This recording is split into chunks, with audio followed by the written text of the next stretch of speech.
Hello, everyone. Welcome to Risk Roundup. Science and technology innovations have always been the backbone of economic expansion across nations. From flying shuttles to the spinning jenny, the electric motor to the diesel engine, and in recent times, the internet and the Internet of Things.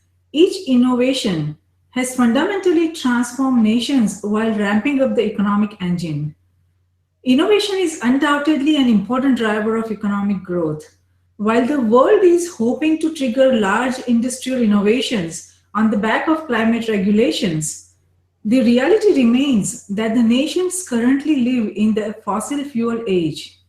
The journey of hydrocarbons that started approximately 150 years ago to now has been filled with major controversies and the complex relationship between the regulators and the regulated. The current climate of regulatory carbon capture brings not only the fossil fuels industry, but each nation, its government, industries, organizations, and academia, that is NGIOA, its own sets of opportunities as well as risk. Many oil producing nations seem to be in visible turmoil. If stability, security, and sustainability are to be achieved, it is important to identify, evaluate, and understand opportunities as well as risk facing the energy industry today and in the coming tomorrow. To discuss the energy security challenges, I'm honored to welcome Honorable Branko Terzic. Branko Terzic is the former utility CEO, Commissioner on the Federal Energy Regulatory Commission, and Commissioner on the State of Wisconsin Public Service Commission, and currently a Managing Director at Berkley Research Group. Welcome, Branko. We are delighted to have you on Risk Roundup. Well, thank you very much, Jayshree. I'm delighted to be with you. Thank you, Branko. So let's begin by talking about something very fundamental that is going on across nations. Although energy is the most basic resource necessity across any nation, the turbulent global consumer demand, falling oil prices, disruptive innovations, complex regulatory challenges, and rapidly changing energy technologies and processes in cyberspace, geospace, and space brings this industry great challenges and complexities. Where do the energy industry go from here, Branko? Well, clearly there is a different position around the world. We have 7 billion people. Only 2 billion have adequate energy, specifically have adequate electric supply, which is affordable, reliable, and adequate. Another 2 billion or so have some electric service, but it is not reliable nor is it adequate. And about 1.4 billion people have no electric service whatsoever. And so the global situation is different for the various countries. Some of the countries which are advanced and developed have the full, affordable, reliable system in place. And for them, they can add renewable energy and solar energy and other alternatives because they do not need that energy to keep the lights on. That is, the lights are already on, they have adequate supply, it's reliable, so their only decision now is carbon reduction. For the other 2 billion people that have inadequate service, they still need conventional electric power in order to provide 24-hour service, reliable service. They need new facilities for example, South Africa or India, where there's inadequate capacity or capacity that isn't functioning. So they still need to make capital investments in conventional energy to have reliable service. At the same time, they would like to reduce their CO2 emissions, which is another cost factor. And of course, the third group is the 1.4 billion people with no electricity service whatsoever. For them, they will need a combination of fundamental, reliable energy in the form of fossil energy or maybe nuclear, and they will be adding some renewable, some non-fossil where they can. But keep in mind, in many places, the available renewable energy is not hydroelectric. It is only solar and wind, and generally that will not provide the adequacy the adequate capacity to run the electric motors that these people would have. So renewable energy in the developing countries may provide you some readings, some lights, some electricity for electronics, but to live the full developed lifestyle with today's technology, we're still going to have some of the conventional systems. Yes, absolutely. I mean, it is going to be a requirement because it is not enough. It will not provide what it needs for the developing world.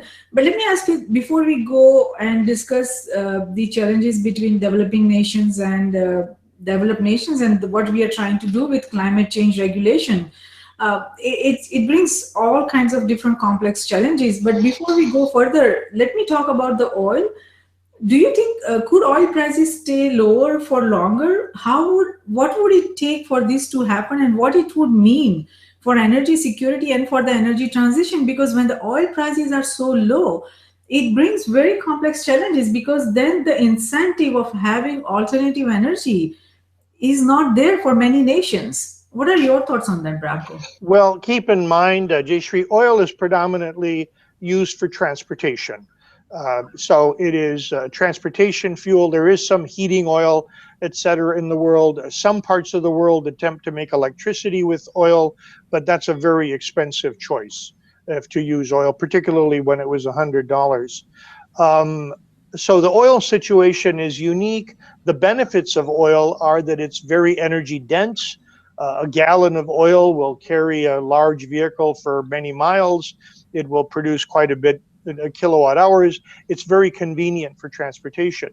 The primary fossil fuel in the world is coal, and it is coal which is cheap, available, easy to find, easy to mine, and yet very high in CO2 concentration. So there, we have these different fuels. Each of the fuels has its beneficial characteristics.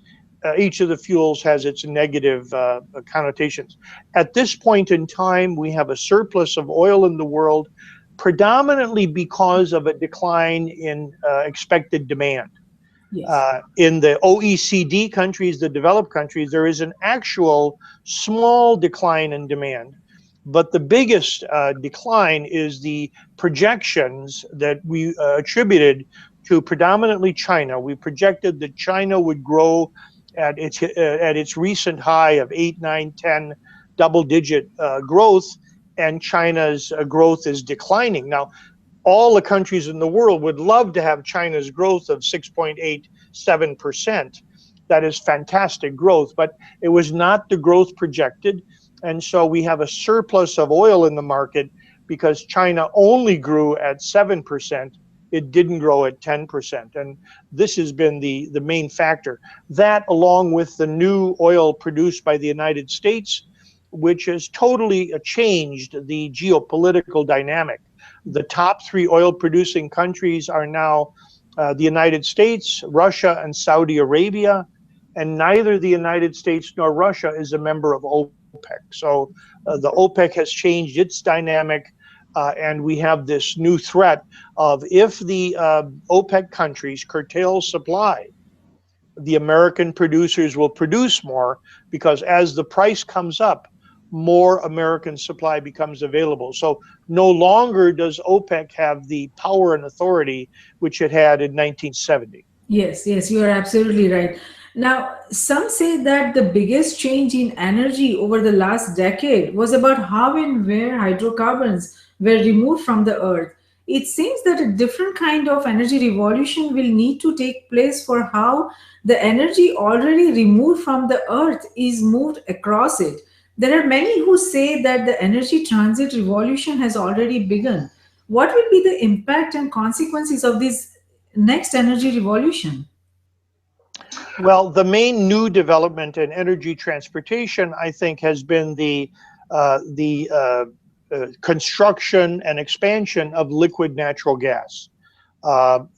Prior, the global fuel was oil. There were 14,000 oil tankers. They could move oil from one place where the price was low to a place where the price was high, and thus we have a global price for oil. Natural gas, only 100 or so LNG tankers, very small volumes moving in international trade. And so we have three regional natural gas markets based on pipelines. We have the European market, the North American market, and the Asian market. And the prices in North America for natural gas have never been tied to the price of oil. The price of natural gas has been in North America determined by natural gas supply and demand fundamentals. The price of natural gas in Europe historically was determined by contract, where the price of the natural gas was indexed against a market basket of oil products. And the price in Asia had a combination of some index prices and some spot market prices. And so as we develop more and more LNG facilities, we now have 6 of them under construction in the United States. The first LNG shipments from the United States will leave next month. From the lower 48 of the United States will leave next month. From the Cheniere facility, there'll be more LNG export terminals are under construction, and we will have this new global market of LNG. So that is a significant change from yesterday or 20 years ago. Yes, yes, yes, absolutely. Now, the global energy companies produce oil, natural gas, coal, nuclear power, renewable energy, and fuels, as well as electricity.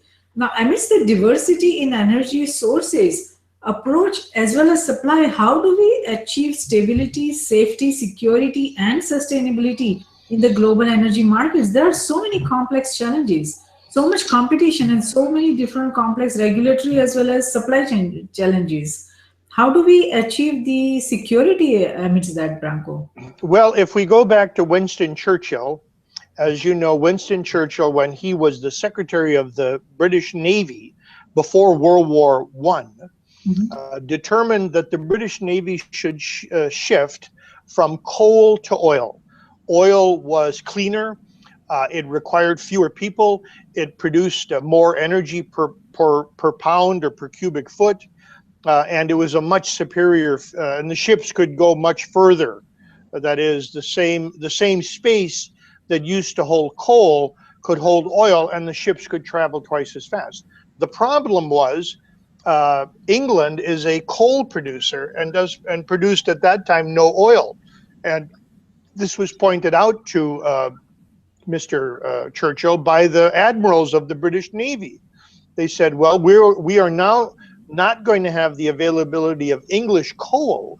We will be dependent on foreign oil, and how will we make that secure?" And Churchill's answer was the security would come in diversity of supply. If England developed contracts with multiple nations from multiple locations, then if one country had a problem or if there was an issue with supply from another location, the others would cover. And so I think that principle is still valid today, that your security comes from both a combination of domestic resources, if you have them, but also having a diverse supply, not being dependent on one supplier. And also, I think, from a national policy, not being overly dependent on one fuel. Yes, that is a For smart. example, for electricity production. Yes, that would be a smart strategy. I agree, Branko. Now, the advances in the extracting techniques, you just mentioned a little bit and we talked about it. The advances in the extracting techniques of hydrocarbons from shale is not only altering the oil and gas sector, but the global energy landscape. What steps should oil and gas industry take to create not only right kind of sustainable energy environment, regulation and ecosystem, but trust in the industry's safe contribution to the energy as it faces serious perception risk of source, safety, security, and sustainability? There are very significant, trust issues going on with this industry. How should we go forward on that? Yeah, the industry, I think, made we're talking now about the extractive industry, the extractive oil and gas industry, developing oil from shale using hydraulic fracturing. The industry, I think, early on underestimated the public's knowledge of drilling and the public's knowledge, because the industry felt that they had been doing hydraulic fracturing for 50 years. This was a known technique. It was certainly improved more recently with horizontal drilling and with others, but this was a technique, the putting of chemicals down has been a technique, it's at least 50 years old, and they misunderestimated the knowledge of the public. They misunderestimated the quickness and ferocity of the critics, and they misunderestimated the notion that there are a lot of people out there who will either knowingly or unknowingly pass along untrue statements. They will hear something which is not true, they will not verify it, they'll just accept it, and they'll pass it along. And so there was so much, I think, anti-propaganda that the industry was taken by surprise. And the antidote to propaganda is truth. The industry had to explain that 90% of the liquid going down was pure water, that there was very little chemicals. The industry had to explain that they could use chemicals which were not toxic. The industry had to explain that they could use chemicals which were food products, for example, which were edible. The industry had to explain exactly what they were doing, and this required some time. Also, here in the United States, the new deposits of oil and gas to be fracked were located in states that didn't have a long history or didn't have really well-developed knowledge of the oil and gas industry. So these new states had to develop new laws, they had to train bureaucrats, train their own experts, and this took a little bit of time. So that now you can buy a book which has factual material in it, you can interview a oil and gas executive who can explain what's going on, who's willing to explain what's going on. You can find scientists who have studied microquakes, who have studied water patterns. You can find university professors and scientists who will explain that the water table is at 400 feet below ground, but that the frac zone is 4,000 feet below ground, and that water doesn't flow against gravity. So all of these things, once the public is explained, generally is, if they're not receptive, they're at least accepting of the facts. Well, glad to know that, and I'm sure it will require much more effort than what they have put in so far, because there is still a lot of mistrust out there. And like you said, when the facts are known, when the data is available, then it's easy to convince common citizens and everyone across nations. But I think there needs to be a more effort to convince and to put out the truth that is based on the knowledge and information they have. Now, does growth in North American oil supply herald a new era of abundance, or does turmoil in parts of Middle East and climate change cloud the horizon? Do you think we are going to benefit from the abundance of oil that we have, or is it going to be lost in translation? Oh, I think already global citizens are benefiting from North American oil, because at one time we imported 60% of our oil. We now import less than 40%. And so as we buy less oil on the global market, that makes more oil available on the market to other countries. And so many countries have benefited from the lower oil price, as we have in the United States. I think that's the same thing has happened in natural gas. At one time, Jayshree, there were applications to build 26 natural gas import terminals to import natural gas to the United States. We really believed that we were running out of natural gas. And now we have 26 applications to build export terminals. And so what has changed? What has changed is we have discovered that we could extract natural gas from places where we knew it existed, but we never thought we could take it from rock, from the shale rock. There is other natural gas out there, as you know, the off the North American coast, off the coast of Japan, there is what's called methane hydrate. This is the gas that seeps out of the earth in the deep water at very low temperatures, and because it's tremendous pressure and low temperature, the gas doesn't bubble through the water. It binds with the water and forms a natural gas ice. And the deposits of this methane hydrate off the coasts of America are estimated to be larger than the deposits of natural gas in North America. Oh, And really? also countries like Japan are also have huge methane hydrate deposits, and the Japanese government has been funding studies on how. Now, we don't know how to mine it, we don't know how to develop it, we don't know how to bring it to the surface, and we don't know what ecological damage it could or could not do. But we do know that there is a huge supply of methane, of natural gas available in the oceans. We know where it is, we just don't know how to develop it. And keep in mind this, Jayshree, as well. Since the discovery of oil, there have been about 2 million wells drilled. All but 200,000 of these wells have been drilled in North America. The rest of the world really doesn't know what resources it has. Yes, yes, yes, you're right.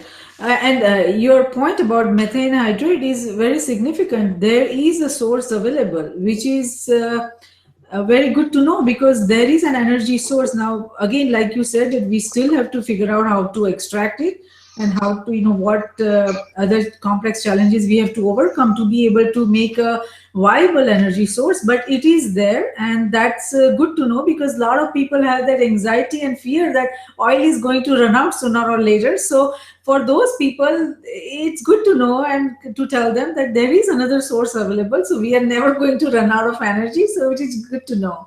Now, Yeah, I think your audience, of course, would also point out that what we're talking about is additional natural gas, which is a fossil fuel which produces CO2. And yes. so our dilemma is we need to expand our energy infrastructure. More of our global citizens can only lift themselves up economically if they have access to more energy. But at the same time, we have to reduce global CO2 emissions. And that's our dilemma. That's the subjects of the meetings in Paris this week. Yes, and affordable energy. I mean, energy source would be there, but if it's not affordable for a lot of developing nations, then the economic expansion that they are hoping for is difficult to achieve, like you say. And again, yeah, the carbon dioxide, CO2 emissions.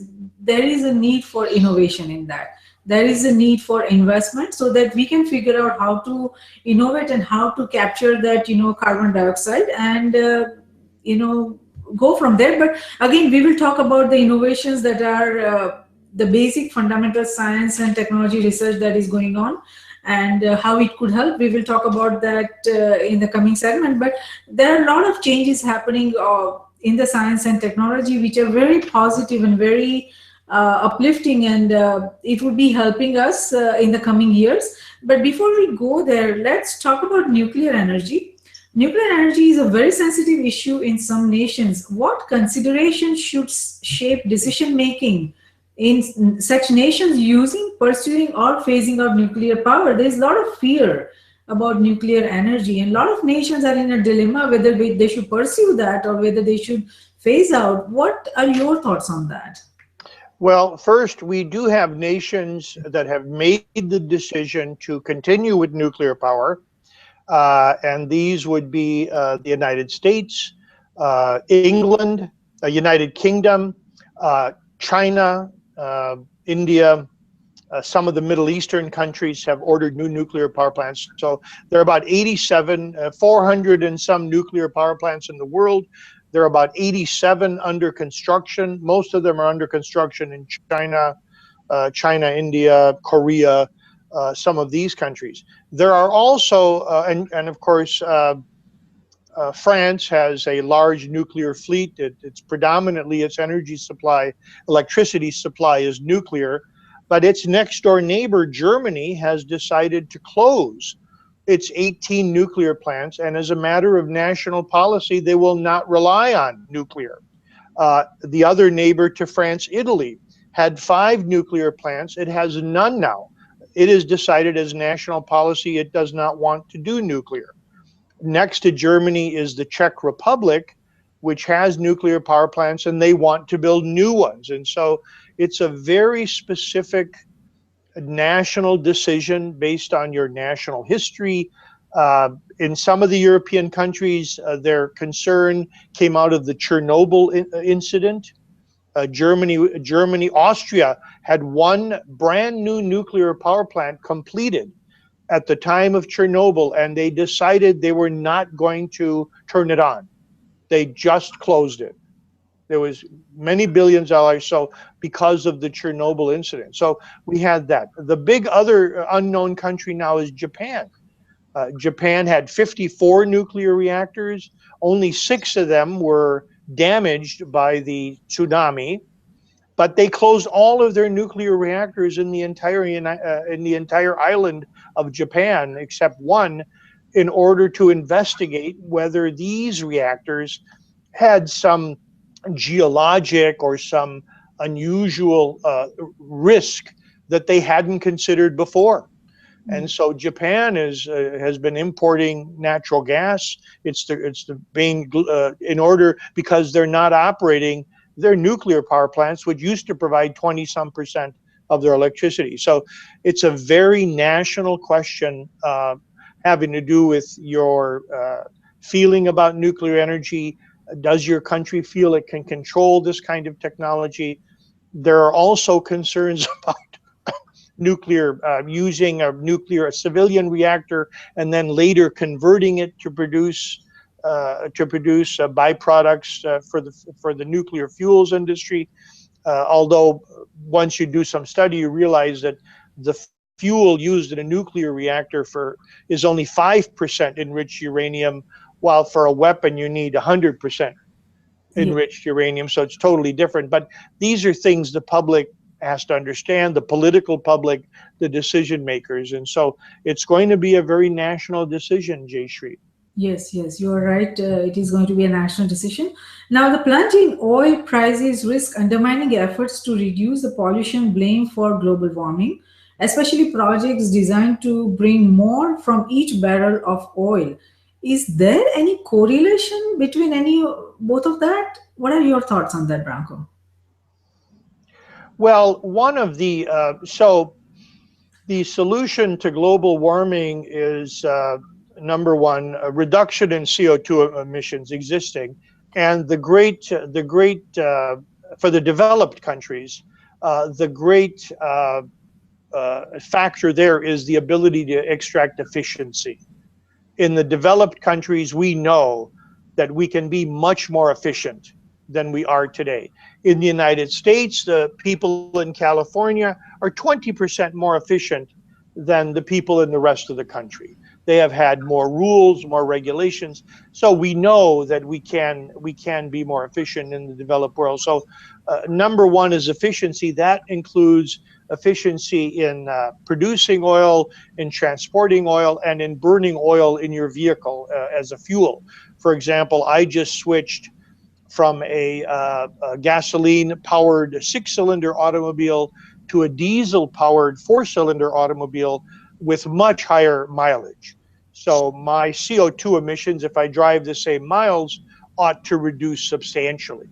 And so it will be this combination. So it'll be a combination of efficiency just in operation, efficiency because the new technologies are more efficient, and maybe efficiency stimulated by better pricing, where people would be encouraged to conserve because they weren't getting a subsidy in their oil. They weren't being subsidized to use fossil fuels, and they were paying the true cost. So efficiency will be, I think, the number one, the easiest, and the first thing we should go for.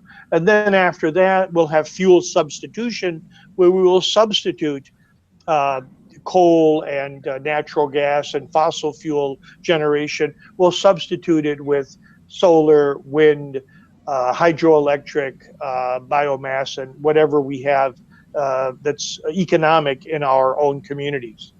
Yes, yes, you're right. Now, the global energy sector is becoming increasingly vulnerable to cyber attacks and cyber criminal activities, primarily due to the widespread adoption of the internet based or open industrial control systems that are linked with other information technology networks, giving the cyber criminals the backdoor to exploit system and process weaknesses. Like all industries, energy companies are also likely considering the risk of cyber attack as an inevitable one and focus on preparing scenarios to identify, respond, and contain any attacks accordingly. Where do you see the cybersecurity threat and what can be done to prepare? Does the industry have what it needs in terms of the knowledge, resources, and skills to manage its security risk? Um, about a month ago, I moderated a program for the Edison Electric Institute on cybersecurity for the electric power industry. So this is a fresh subject for me, which I researched in order to do. I'm not an expert in it. We have experts within Berkeley, but I did research what was going on in the industry and quickly reached the solution that the number one development has to be knowledge and training.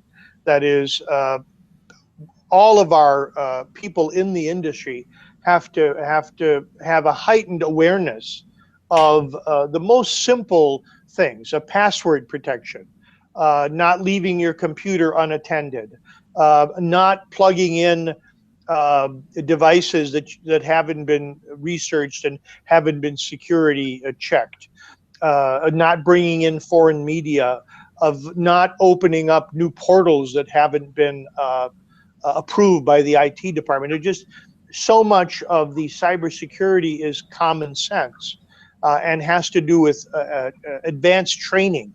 That I think that's the number one. And then secondly, the industries have and the governments have all embarked on a very, I think, effective communications campaigns, training campaigns, coordination campaigns, where the latest information is available, it is widely shared, incidents are quickly reported, the mitigation factors are shared, understood, and known.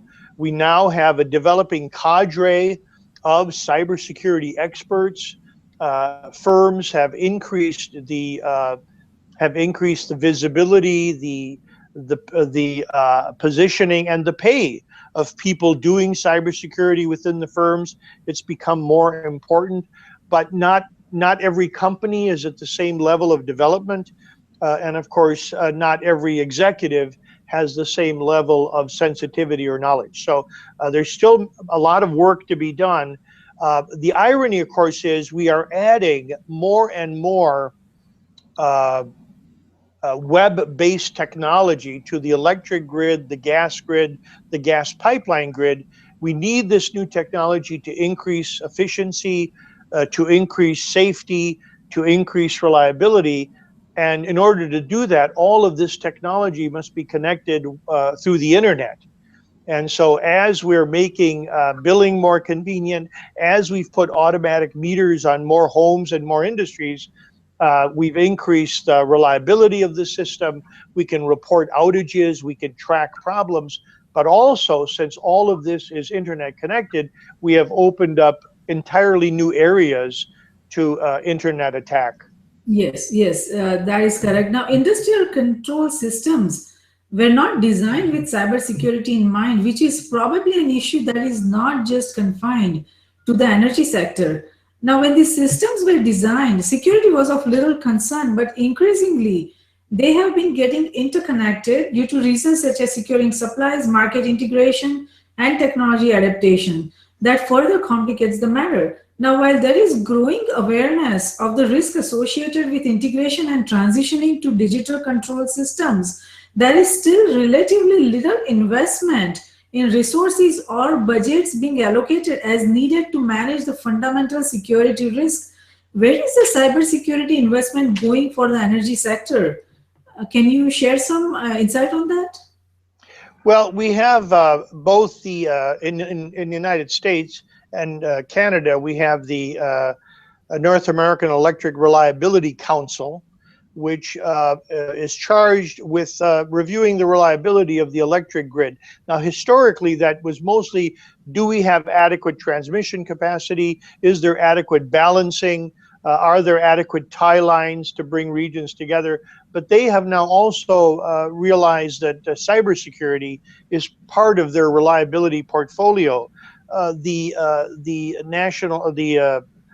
NERC, the Reliability Council, is under the jurisdiction of the Federal Energy Regulatory Commission, and the Commission itself is issuing new rules and new requirements on all of its reporting utilities to enhance their cybersecurity awareness and to enhance their cybersecurity systems in order to meet national and international standards. And we also have the National Institute of Standards here in the United States developing guidelines and helping. So there's quite a bit of work going on parallel tracks. But of course, each individual company has to assess itself against some of these standards and then spend the money and take the actions which are necessary. The cost of not having security will far exceed the cost of any of these security programs. Very true, Branko. Now, another important point is that across nations, critical energy infrastructure is either privately owned or government owned. So, ensuring the effective protection of such infrastructure requires collaborative and coordinated actions related to the prevention, preparation, response, and recovery from incidents on the part of everyone across nations, governments, industries, organizations, academia, and individuals. What are your thoughts on the complexity of securing the critical energy infrastructure when the ownership and there are so many other challenges that comes with it? Well, the ownership we have in the United States, and maybe some of your international viewers are not aware of this. We have about 25% of our electric infrastructure, which is owned either by the federal government or by states and municipal government. So we have large federal electric utilities, such as the Tennessee Valley Authority, the Bonneville Power Authority, the Salt River Project, and these are federally government-owned transmission generation operations. We also have many cities which own their own electric distribution, transmission, and generation. The best known is the Los Angeles Water and Power District, the Sacramento, California Municipal Utility District, and other cities. Austin, Texas owns its own electric grid. So we do have mixed ownership even here in the United States. Even so, both the government employee and the private sector employee will be facing cyber threats. And in both cases, there is government involvement. The private-owned utilities are 100% regulated by a combination of state regulators for retail and the Federal Energy Commission for wholesale, and the municipal systems are regulated by by the law of their state or by their municipal government law, and all are subject to federal laws dealing with air quality, with environment, etc. So I don't think it will make a really big difference whether something is whether a monopoly utility is privately owned or government owned. In both cases, there is a role for government to set the standards, to set the rules, and to ensure that there is adequate tools to protect the systems against cyber attack. So there is always going to be a government role, no doubt about that, Branko. But the challenge here is that when the nature of the security risks that are coming from the cyberspace and the time it takes for the regulations to happen, new regulations that will be effective to manage those security risks, there is a big gap in that. So that is the biggest challenge when it comes to cybersecurity risks, that regulations are not effectively drafted or issued at a rapid pace. And there is probably, a lot of technology executives are talking about it, that we should go towards data-centric governance, real-time data, because these challenges from the cyberspace are very complex in the way regulations are happening in geospace currently, with the way across nations, how governments, draft and issue regulatory policies. It's a very long and tedious and complex process, and it's just not effective with the cybersecurity challenges. So there is a need to come with a different strategy, and we'll have to wait and see how each nation adapt to that, and how they come up with a new regulatory environment. No, I agree with you.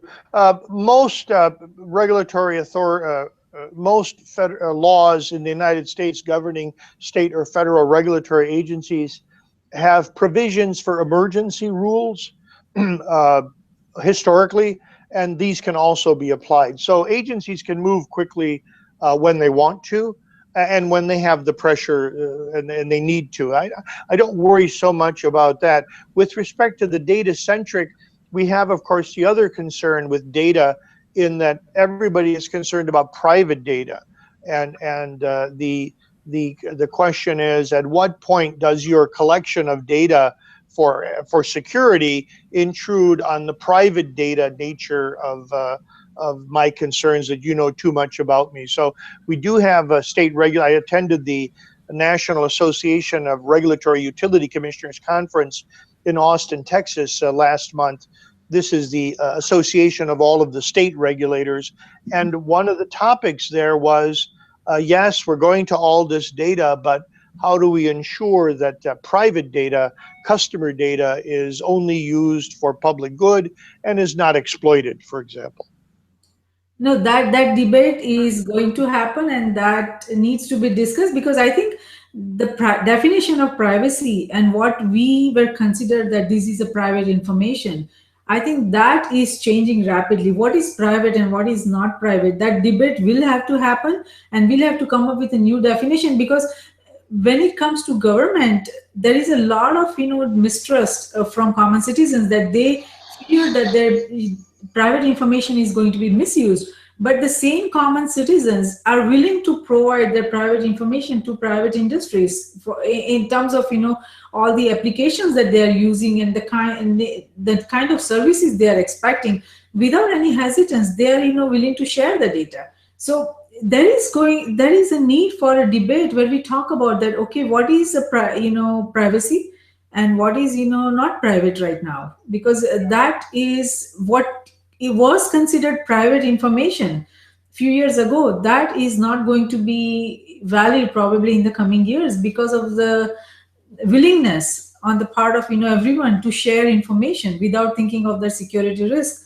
So but that will take its time, and we'll have to wait and see how that debate shapes up, but there is a need for that debate now. Let me just point out, you and I both live in the United States, and Yes. when it comes to private information, there is a very humorous example in that if you were to walk up to a stranger on the street and say, "What religion are you?" or say, "Where does your son go to school?" or "Is your child a good student?"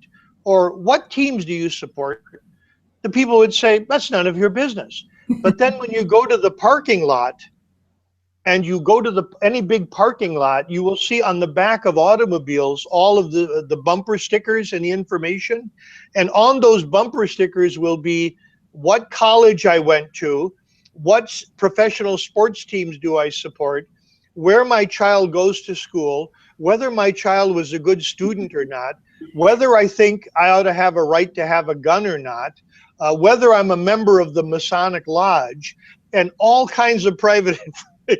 There you go, Branko. That is the thing. I mean, people are, it's just how they want to share that information. If someone asks them, they're not willing to give, but they are, like you say, they're willing to give that information voluntarily without anyone asking that. So there definitely there is a need for that debate on privacy, and I look forward to that debate, that how we come up with the new definition of privacy. Yeah. It's it's very interesting. So now let's. There's one other example. When I chaired a United Nations Economic Commission for Europe Committee on Clean Electricity, I received a call from a medical doctor who asked, we had 56 countries who were members, and the medical doctor asked, could he address my group, because he was asking that electricity information be made available, electric consumption information for residential consumers be available for real-time medical research. And I said, doctor, I said, what are you talking about?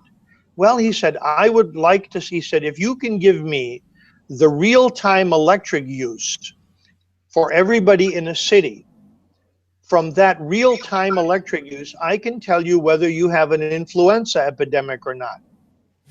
Yes, it is possible. Because people will stay home when they have the flu, they won't go to work, and their electric consumption patterns will be different the day they stay home versus the day they went to work. And he said, we can try, I said, I have computer models, I can track this, and we can give this information to the public health authorities, and we can contain the flu epidemic to a certain neighborhood or a certain city region and not let it grow if we catch it early enough. So there you have, I think, the kind of, if you told the public that their hourly electric load information would be available only to medical researchers for that purpose, I think you might gain acceptance. Yes, But it that would is. not be, but it would not be available to a pharmaceutical company to come to your door and sell you pills because Yes. they know you're sick. Yes, yes. That, I mean, technology and different processes are going to change the whole global dynamics of how we access information and how we share the information and how we use the information. So it's a very interesting time right now, Branko. So let's talk about the fossil fuel age. We still live, nations still live in the fossil fuel age. And 150 years ago, fossil fuels provided only about 5% of the world's energy. I think in the 1950s, it provided about 93% of the world energy. In 2013, it provided about 87%, a little bit, less than in 1950s. I don't have the data for 2015, but I'm sure it's not changed that significantly. So from 5% to 93% to 87% of the energy that the world consumed came from fossil fuels, a figure that remarkably is, fascinating. This roughly divides into three categories of fuel and three categories of use: oil used mainly for transport, gas used mainly for heating, and coal used mainly for electricity. What complex challenges do nations face as they strive for sources that supply the energy in a safe, secure, and sustainable way? Well, I think two things. Number one, it is we need to both reduce and replace. So we need to, in the short run, we need to reduce our use of fossil fuels in order to lower CO2 emissions. And in the long run, we need to replace them with either technologies which use the fossil fuel but do not produce, but capture the CO2, or technologies which have no CO2 in the process, nuclear, solar, geothermal, and other technologies. And all of that has some expense associated with it. As I wrote in a blog a few days ago, the developed world has, I think, the money to pay for this. Whether it has the money to pay for it for the developing world as well as the developing world, and whether there is the political will, and I think the popular will, for the developed countries to pay for the mitigation and the costs that the developing world will have to undertake. That is the key question. There's going to be no reduction of CO2 emissions without the developed world financing the underdeveloped world's or the developing world's energy transition. Yes, but it comes with a lot of complex challenges. I mean, if we talk about the climate change discussions that are happening in Paris currently, the implications of it, the technology implications, the economic implications, progress and development to limit climatic warming to whatever they come up as an agreement, 1.5 degrees or 2 degrees Celsius, will come up with very complex challenges. Even if we have money to make that transition, to make those changes, it still will bring very turbulent time because of the large energy industry that we have if we talk about United States. because you are trying to fundamentally change the course of the industry and the course of the economy, and it's always very turbulent. It's going to impact the progress and development. It will take at least a few decades before we see any stabilization. So are we prepared as a nation to go through that kind of turbulence, and what will be its impact? Well, I think our political leaders are trying to prepare us. I was a Republican commissioner. I was appointed as a Republican, but President Obama has been speaking very strongly, very firmly on the need for CO2 emissions control. He very much is an ardent supporter of the need to mitigate CO2 for climate change. And so I don't think there's a lack of leadership. We have a Congress which does not believe that there is such a problem.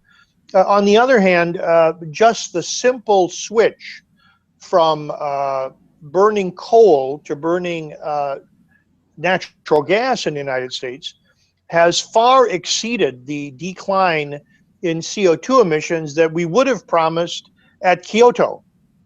And so the US did not make a promise, and yet with the tremendous shift from coal generation over to natural gas generation, where now more electricity last month was produced from natural gas than from coal, we have tremendously dropped our CO2 way below any government program that was conceived of 5-10 years ago. That is, the dynamics of the market have more quickly reduced CO2 than the political programs we thought we could implement 10 years ago. And so I'm a great believer in the fact that the market signals will work, and that I'm a bit of an optimist. I think that we'll be able to handle the problem because no one government will have to handle the globe's problems. Each government will have to handle its own problems, and within each country, there are numerous techniques, technologies, economic incentives available to do that. Yes, you are right. I mean, no one nation, even the most powerful nation, they cannot manage the global risk on their own. It's a very complex set of challenges. So we'll have to wait and see how they try to do that. But if you have to take a decision, uh, if you are the decision maker, how would you achieve the complex goal of limiting the climatic warming to 1.5 degree or 2 degrees Celsius? How would you go forward on Well, that? I would go through it through a combination of three steps, and I've written about this in a book published some years ago. Number one, we need to do all the energy efficiency that we can because it is immediately economic.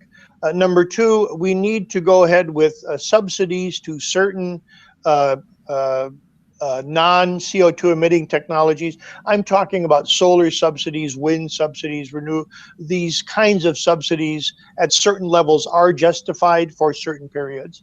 And number three, I would continue going ahead with research and development and pilot projects in carbon capture and sequestration.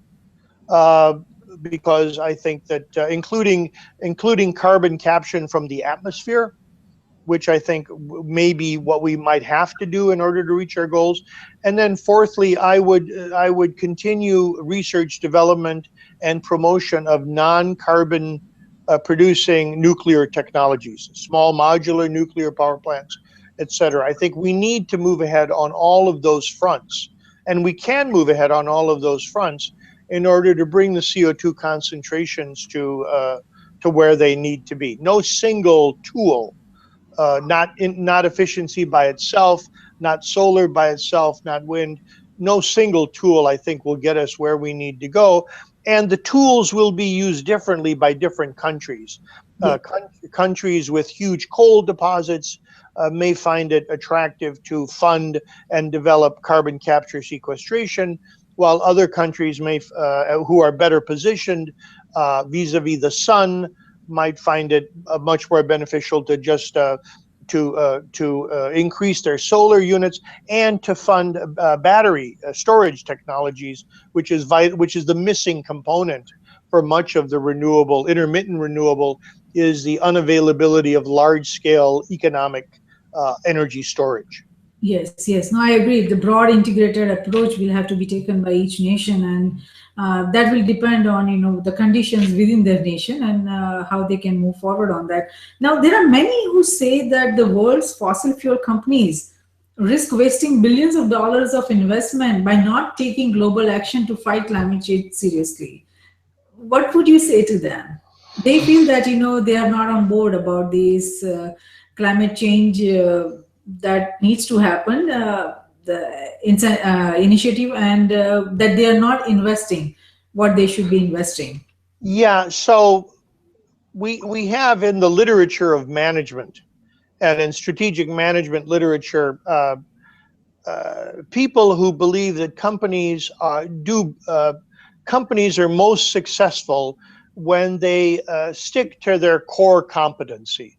If your core competency is producing first-rate beef or first-rate dairy cattle, maybe you shouldn't get into the movie making business. Or if your competency is Walt Disney and making entertainment, maybe you shouldn't get into the automobile manufacturing business. So I'm not sure if I wanted people to invest in non-fossil fuel technologies, that a fossil fuel technology company would be the one best to do that. And Yes. so I'm not really convinced that the major oil companies who are very good at finding and developing oil would be the best companies to find and develop electric storage batteries, or would be the best companies to find and develop hydrogen technologies, or would be the best companies to find and develop new nuclear technologies. And so I'm not an ardent supporter of the notion that the existing oil and gas companies ought to be out there spending money on things that they're not expert on things that didn't make them as successful as they are today. Let them do what they're doing. If you want to tax them, that's fine. But they're good at what they do, and as long as we need oil, we need it cheaply, we need it available, we need it done efficiently. Let them do that, and let other entrepreneurs or companies which specialize in these other areas, let them do their job.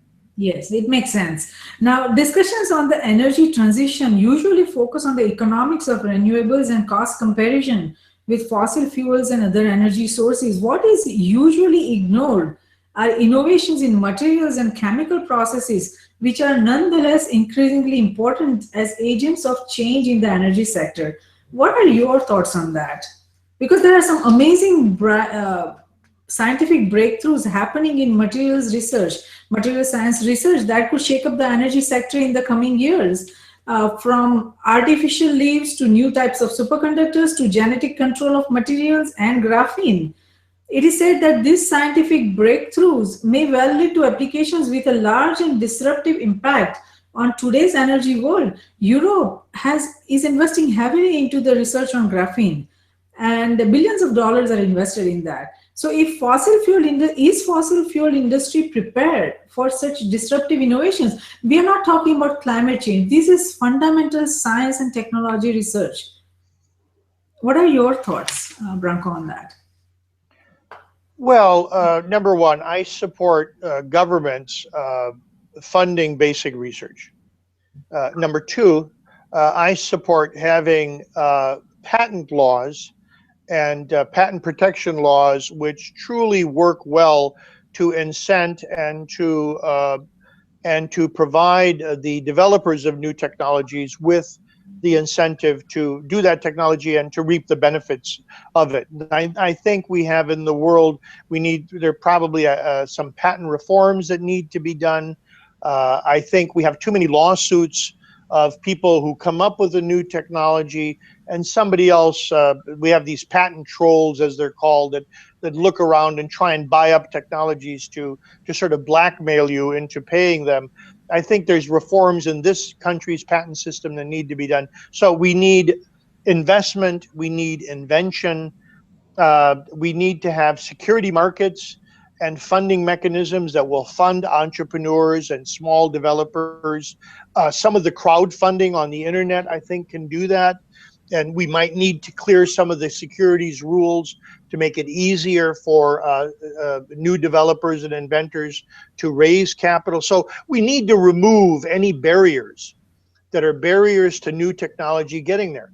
Some of those barriers may be existing building codes and existing rules. For example, many people have said, let's have natural gas fueled vehicles. Well, that's fine, except in some communities, there are building codes which don't allow you to put a natural gas compressor in your garage so that you can fill your automobile at your house rather than having to go to a central station, since you already have natural gas at your house for your heating. So you find that sometimes just clearing out the barriers that didn't exist for bad reasons, they were there for good reasons, but with the new technology, the home compressor, for example, nobody saw that in the future somebody would want to have a natural gas compressor in a home, because they didn't realize that maybe in the future somebody would want to have compressed natural gas in their vehicle. So I think we have a variety of things to move. There's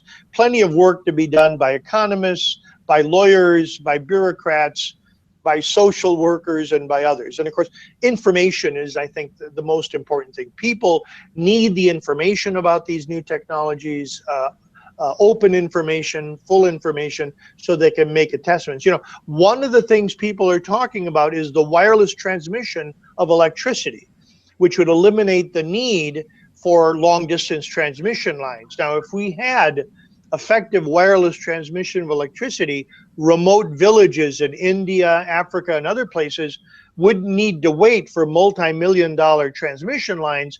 They could just put up a receiver, an antenna, and receive the electric power. But think of, on the other side, all of the people that would be very worried if now a tremendous amount of energy was coming through the air. What if you walked in front of it? What if your child was in front of it? What if you were in it for a long time? So, you know, people are concerned about the electromagnetic emissions from a cell phone. You know, people are talking about, well, maybe you shouldn't keep the cell phone too close to your ear because there's EMF.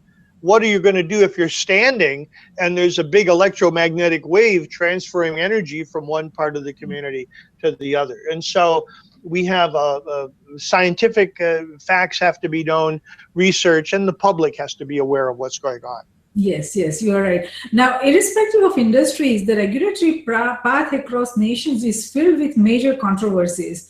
Each nation has its own tensions between regulators and the regulated.